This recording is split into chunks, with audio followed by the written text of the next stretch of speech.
हर किस्म के रूहानी जिस्मानी मसाइल और वज़ाइफ के लिए पीर इकबाल कुरैशी चैनल को सब्सक्राइब करें। तो आपको जब वहां दफन किया 77 साल बाद अलील अब्बास बादशाह ने आपकी मोहब्बत में आपको वहां से बाहर लाया और यहाँ सिबता आपके गांव में आपको दफन किया। जब आपकी डेड बॉडी को ताबूत को निकाला 77 साल बाद भी जिस्म सही सालम था। और ये बात हज़रत थानवी ने भी लिखी और उनके नस्ल के आज के खलीफा मुझे मिले, इजाज़त दी मुझे और बहुत ज़्यादा सीने पे हाथ रख के पढ़ाई की तो मुझे फरमाने लगे कि इनका पसंदीदा दुरूद वो था जो मैंने अभी अपने अमलियात कोर्स वालों को चिल्ला दिया है, उरूस दलाइलुल खैरात, जो सहाबा इकराम का जिक्र है और उसमें अहले बैत का जिक्र है, अज़वाज रसूल का जिक्र है और उसमें है सलातन मौसूलतन ततरद्ददु। फरमाया ऐ अल्लाह इन सारों पे सलाम भेज जब तक क़यामत का सूर नहीं फूंका जाता। ऐसे ऐसे अल्फाज उसके अंदर। तो आप दुरूद शरीफ जो है कसरत के साथ पढ़ें और जितना कसरत से पढ़ेंगे अल्लाह ताला आपकी ज़िंदगी में सुकून लाएगा। आप चाहते हैं कि आपकी ज़िंदगी में सुकून आ जाए, आप चाहते हैं आपकी ज़िंदगी से परेशानियां दूर हो जाएं, तो कसरत से दुरूद सलाम पढ़ें। और दुरूद सलाम कौन सा पढ़ना है? जो अहादीस की किताबों में है या दलाइलुल खैरात में है या अल्लामा सखावी कौलुल बदी में लाए हैं या मौलाना ज़करिया फ़ज़ाइल दुरूद शरीफ में लाए हैं या इसके अलावा जो है आप अबू हाशिम सिंधी ठठवी रहमतुल्लाह अलैह की कब्र पे मैं गया हूँ, उन्होंने ज़रियतुल वसूल इला जनाब रसूल सल्लल्लाहु अलैहि वसल्लम पर ऐसी बेहतरीन दुरूद शरीफ की किताब लिखी है और वो सिंधी थे और आज से 200 साल पहले फौत हुए। और इसी तरह थानवी की किताब नशरुत्तीब है। ये वो किताबें हैं जिनके दुरूद शरीफ पढ़ने वालों को इस दुनिया में ज़ियारत रसूल होती। अब मैं एक दुरूद शरीफ आपको बताऊंगा इब्ने माजा का, और मौत नहीं आएगी जब तक आपको जन्नत दिखा नहीं दी जाए। चाहते हैं नहीं चाहते?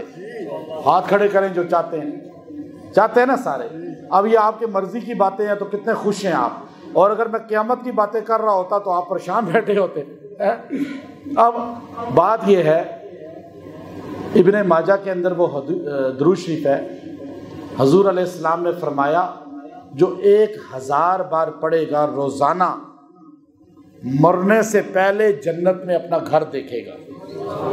एक अल्लाह के वली थे बहुत बड़े, बीमार हो गए, इतने बीमार हुए कि मौत के करीब चले गए, बिल्कुल मर्जुल वफात में।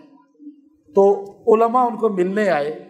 उलमा ने कहा हजरत आपकी हालत बहुत ख़राब है, बचने के चांस डॉक्टर ने कहा नहीं है। आपने कहा झूठ बोलता है डॉक्टर, मुआलिज झूठ बोलता है, मैं अभी नहीं मरूंगा। उन्होंने कहा इतने दावे से ही बात कर रहे हैं आप? कहा मैंने तो अभी तो जन्नत में अपना घर ही नहीं देखा। सरकारे मदीना की हदीस है नहीं मरेगा जब तक जन्नत में अपना घर ना देखे। हदीस झूठी हो सकती है, फरमान झूठा हो सकता है आका का? नहीं हो सकता। जिस हदीस का रावी सहाबी हो और वो झूठी हो जाए ये कभी नहीं हो सकता। तो अब कहा मुझे मौत नहीं आएगी, देख लेना तुम लोग, मैं ठीक हो जाऊंगा। और एकदम मौत से सेहत की तरफ आ गए, सेहतमंद हो गए, चलने फिरने लगे। मौलाना मक्की साहब कितने बीमार हुए थे, हरम वाले। मैं जब गया मुझे बुलाया, मैंने कहा हजरत अल्लाह आपको सेहतमंद कर देगा क्योंकि आप इतना जिक्र रसूल करते हैं। और कहने लगे इंशाअल्लाह। वही हुआ अभी अल्हम्दुलिल्लाह, बिल्कुल सही है। क्योंकि जो कसरत से दुरूद पढ़ता है नहीं मरेगा जब तक जन्नत ना देख ले, बशारत ना सुन ले। ये दुरूद नहीं जो आप गलियों में फिर के पढ़ते हैं, जो अजान से पहले शुरू हो जाते हैं, ये दुरूद नहीं है। दुरूद शरीफ पढ़ने का अंदाज सीखें, वो दुरूद पढ़ें जो कुरान और सुन्नत वाले हैं, जो हमारे नबी ने हमें नमाज में बताया है। सलाम भी नमाज वाला है असल। तो अब क्या हुआ, वो बुजुर्ग ठीक हुए, चलने लगे। वही उलमा आए वक़्त के मुहद्दिसीन का हजरत आपने इतना बड़ा दावा किया और ठीक भी हो गए। मौत का इख्तियार तो अल्लाह के पास है, बंदे के पास नहीं है। آپ کیسے ٹھیک ہو گئے؟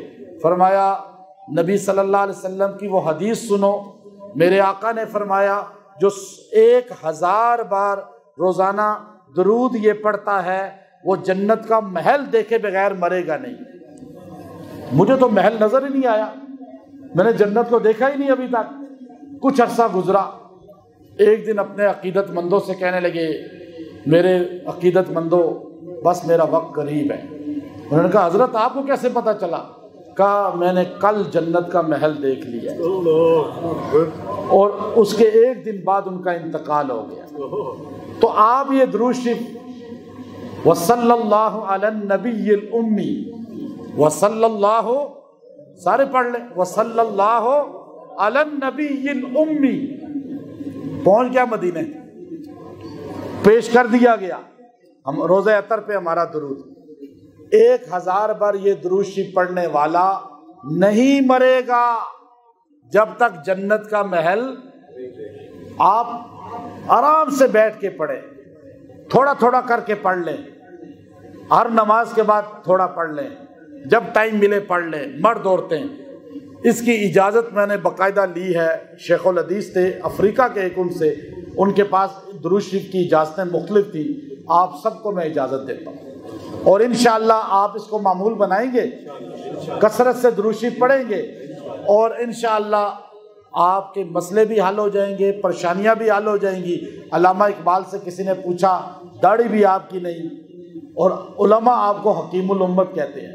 میں مولانا روم کے مقبرے پہ کھڑا تھا، ایک ترکی والا آیا، ترکی کا بڑا شیخ تھا، تو میرے پگڑی دیکھ کر مجھے کہنے لگا آپ میرے ساتھ آؤ علامہ اقبال کی قبر دکھاؤں۔ میں نے کہا علامہ اقبال اور مولانا روم کے قبر کے پاس؟ کہنے لگا آؤ، لے گیا، پیچھے قبر تھی، علامہ اقبال کا نام لکھا ہوا، کہنے لگا اس کی محبت میں ہم نے یہاں قبر بنائی ہوئی ہے۔ تو علامہ اقبال کا آپ کو علماء اتنی عزت دیتے ہیں، آپ تو عالم بھی نہیں۔ آپ نے فرمایا میں نے گن کر سرکار مدینہ صلی اللہ علیہ وسلم پر 1 کروڑ مرتبہ درود پڑھا ہے۔ اللہ نے اس درود کی برکت سے مجھے مقتدا بنا دیا ہے، رہبر بنا دیا ہے۔ آج کا مسلمان سنی محبت کا دعویٰ کرنے والا بتائے تو صحیح کھڑا ہو کر تو نے زندگی میں کتنا درود پڑھا ہے؟ کم سے کم 200 تو روزانہ پڑھے نا، کم تبلیغ والے یہی بتاتے ہیں نا۔ مولانا سعید احمد خان صاحب رائمنڈ کے تھے، بزرگ بہت بڑے، 1995 میں ان کے درس میں ان کی خدمت کی، پیر دبائے، مجھے کہا درود پڑھتے ہو؟ کب کی بات ہے؟ 95 کی۔ کیا کہا؟ درود پڑھتے ہو؟ میں نے کہا جی کبھی کبھار پڑھتا ہوں، ایسے ہی کہتے ہیں نا آپ بھی۔ تو میں نے کہا، کہنے لگے استغفر اللہ، جس نبی نے ہمارے لیے اتنا رویا، دعائیں کی، کبھی کبھار اس کے لیے درود۔ روزانہ 200 بار درود پڑھو، تمہاری زندگی کے کوئی مسئلہ تمہارے سامنے نہیں ہوگا، سارے اللہ حل کرے گا۔ مجھے یاد ہے 2 مئی 1995 یہ جملہ انہوں نے مجھے رات کو کہا۔ آج کیا ہے؟ آج تک، آج کی بھی پڑھ چکا ہوں، ایک دن قضا نہیں ہے۔ ایک دن میں حملہ ہوا، بالکل 22 دن نمازیں نہیں قضا کی، تو درود بھی قضا کیا۔ جب تک آپ درود، میں آپ کو سمجھانے کے لیے، آپ کو ترغیب دینے کے لیے یہ واقعہ بتایا ہے کہ ہمیں جو کچھ ملا ہے درود سے ملا ہے۔ جو درود شریف سے جڑ جائے گا نا، تھوڑا پڑھیں لیکن روز پڑھیں، آپ کی زندگی بلند ہو جائے گی، مخلوق کے آپ محتاج نہیں ہوں گے۔ گنبد خضرا سے آپ کا کنیکشن جڑ گیا، پھر آپ کا کوئی برا نہیں کر سکے گا۔ آپ گنبد والے سے مل جائیں، خالی زبان سے نہیں بلکہ کنیکشن جوڑیں درود سے۔ درود ایک تار ہے، یہ لائٹ کیوں جل رہی ہے؟ اس کا کنیکشن ہے نا، اب گرڈ اسٹیشن کے ساتھ اس کا کنیکشن ہے نا۔